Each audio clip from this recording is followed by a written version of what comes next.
Good morning dear students and dear friends. अक्सर आपने देखा होगा कि शरद ऋतु में डेंगू के पेशेंट बढ़ जाते हैं।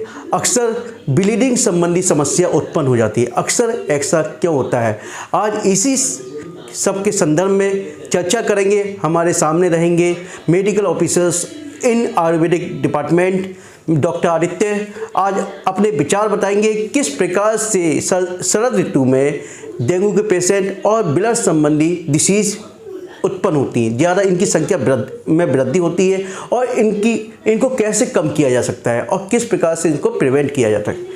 ओके, देखते हैं। हाँ, इस समय हम देख रहे हैं कि शरद ऋतु में डेंगू की परसेंटेज बहुत ज़्यादा बढ़ रही है। इस ऋतु में देखते हैं जितनी वायरल डिसीज़ होती हैं, आप देखेंगे कि इसमें प्लेटलेट बहुत तेज़ी से नीचे जाता है। जनरली शरद ऋतु में ही डेंगू फैलता है। कारण आप जानते हैं, कारण इसका ये है कि आयुर्वेद ये कहता है शरद ऋतु में प्राकृतिक रूप से शरीर में पित्त की वृद्धि होती है। आसमान साफ हो जाता है। वर्षा ऋतु के बाद शरद ऋतु आती है। शरद ऋतु 15 सितंबर से लेकर 15 नवंबर तक रहती है। आप देखेंगे 15 सितंबर को वर्षा ऋतु खत्म हो जाती है, बारिश का पानी खत्म हो जाता है, बादल साफ हो जाते हैं। जब बादल साफ हो जाते हैं तो सनलाइट डायरेक्ट बॉडी पे आती है, बीच में बादल हट जाते हैं तो सनलाइट की, जिसे अक्टूबर हीट भी कहते हैं, क्योंकि जैसे ही बॉडी में हीट पड़ती है तो प्राकृतिक रूप से पित्त संचय है वो प्राकृतिक रूप से प्रकुपित होने लगता है शरद ऋतु में। तो शरद ऋतु में आप देखेंगे जितनी कम्युनिकेबल डिसीज हैं या जितने भी संचारी रोग हैं, इसमें पित्त व्याधि ज़्यादा हो जाती हैं। इसमें पित्त का इम्पैक्ट सबसे ज़्यादा किस पे पड़ता है? रक्त धातु पर। रक्त धातु जब विकृत होती है तो उसका असर पड़ेगा। जब रक्त धातु में पित्त की मात्रा बढ़ेगी तो ब्लीडिंग होने लगेगी। ब्लीडिंग नाक से भी हो सकती है, पाइल्स के थ्रू भी हो सकती है। महिलाओं को पीरियड में ब्लीडिंग ज़्यादा हो सकती है। अगर आपको शरद ऋतु में पित्त रोगों से बचना है तो शरद ऋतु में क्या दिनचर्या रखनी चाहिए, क्या आहार विहार रखना चाहिए, इसके बारे में हम आपसे को कुछ जानकारी देंगे।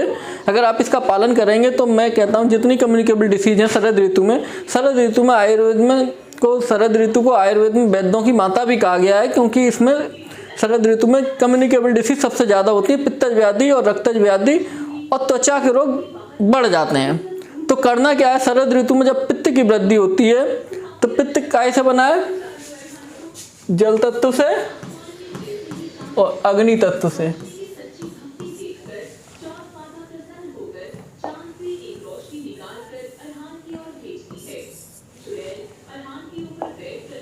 शरद ऋतु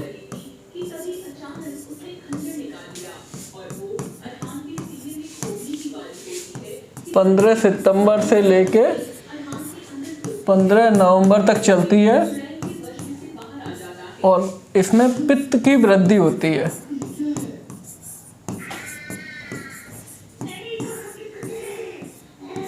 अब आप, क्योंकि प्राकृतिक रूप से शरद ऋतु में लवण रस की वृद्धि होती है।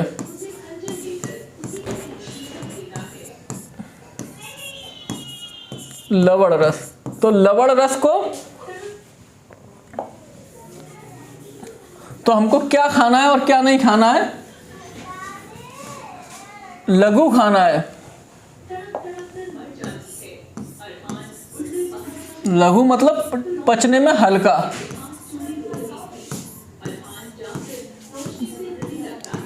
पचने में हल्का खाना है और शीत खाना है।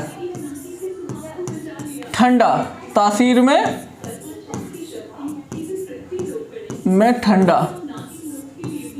अगर लघु और ठंडा खाएंगे आप तो जो हमारी अग्नि मंद हुई है, शरद ऋतु में अग्नि मंद हो जाती है, तो इसलिए लघु खाना है। और क्योंकि प्राकृतिक रूप से पित्त की हीट बॉडी में बढ़ी हुई होती है तो उसको ख़त्म करने के लिए आपको ठंडा खाना है। ठंडा खाना। और रस में क्या खाना है? रस में मधुर, तिक्त, कसाय, ये 3 रस खाने हैं और खाने हैं।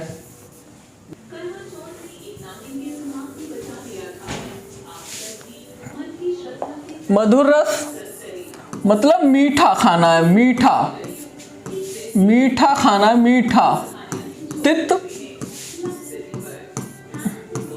मतलब कड़वा। कड़वा मतलब जैसे नीम, चिरायता, गिलोय, कुटकी, ये सब कड़वे हैं। और मीठे अगर आपको खाना है तो मुलेठी खा सकते हैं मीठे में। और कसेला, कसेला जैसे कसेला जामुन, कसेला जामुन है, आंवला है, जामुन आंवला खाना है। ये 3 रसों को विशेष रूप से खाना है और बाकी 3 रस विशेष रूप से जिनको अवॉइड करना है, 3 रस जिनको अवॉइड करना है आपको, वो है अम्ल रस।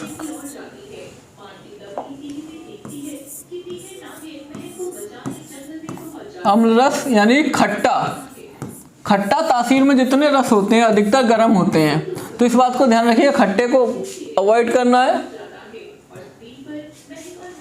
लवण रस यानी नमक, नमक को की मात्रा इस ऋतु में कम कर देनी है और सेंधा नमक खाना है क्योंकि ये तासीर में गर्म नहीं होता है। सेंधा नमक तासीर में गर्म नहीं होता है, इसलिए सेंधा नमक खाना है और लवण को अवॉइड करना है, खट्टे को अवॉइड करना, तीखा जिसे कटु कहते हैं, ये इसको अवॉइड करना है क्योंकि ये शरीर में ये तीनों रस गर्म तासीर के होते हैं। इन तीनों रसों को अवॉइड करना है खाने में, और जब आप इन तीनों रसों को नहीं खाएंगे, गर्म तासीर के फल नहीं खाएंगे, इस ऋतु में विशेषकर दही को नहीं खाना है। दही जो कि ये बहुत अविषंदी होता है, पचने में भारी होता है और तासीर में बहुत गर्म होता है, इस बात का थोड़ा सा ध्यान रखिएगा। और किसी को भी कोई भी कम्युनिकेबल डिसीज होती है इस ऋतु में, तो आपको क्या करना है, उसके बचाव के लिए आपको हल्का खाना है, ठंडा खाना है, मधुर तिक्त कषाय खाना है। ये आपकी प्रकृति के ऊपर डिपेंड करेगा कि मधुर खाना है कि तिक्त खाना है कि कषाय खाना है। अगर आपकी प्रकृति में वात की वृद्धि हो रही है तो मधुर रस पे आ जाइएगा, कफ का अनुबंध है पित्त में तो तिक्त और कषाय पे आ जाइएगा। और जितनी भी कम्युनिकेबल डिसीज हैं आप देखेंगे, डेंगू रहा या जो भी है, जितनी भी वायरल डिसीज होती हैं इस ऋतु में, या रक्त की व्याधियां बढ़ जाती हैं। रक्त में क्या होता है, रक्त में खून खराब हो जाता है, खून साफ करने के लिए सबसे बढ़िया रस तिक्त माना गया है। तो इस ऋतु में जितनी भी खून से संबंधित व्याधियां, पित्त का इम्पैक्ट रक्त पे पड़ता है, तो खून से संबंधित जितनी व्याधियां हैं इसके लिए आप तिक्त रस का विशेष महत्व बताया गया है। तो आप जैसे नीम है, कुटकी है, इसका ज़्यादा से ज़्यादा उपयोग करेंगे। और तिक्त रस में नीम, चिरायता, गिलोय, ये सब, पटोल, ये सब तिक्त रस हैं, ये आने वाले बुखार को भी आपको मदद करेंगे। और कसेला रस, जामुन है, आंवला है, अर्जुन है, कषाय रस का ज़्यादा से ज़्यादा उपयोग करिएगा। इससे क्या होगा, शरद ऋतु में जितनी होने वाली बीमारियां, इनसे आपको बचाव भी रहेगा। और जितनी भी अगर बीमारी होती है तो खाने में भी आप इसका उपयोग करिएगा। जितनी मेडिसिन लीजिएगा वो भी तिक्त कषाय और मधु लीजिएगा। और पचने में लघु आहार और ठंडा तासीर का आहार लीजिएगा। Thank you.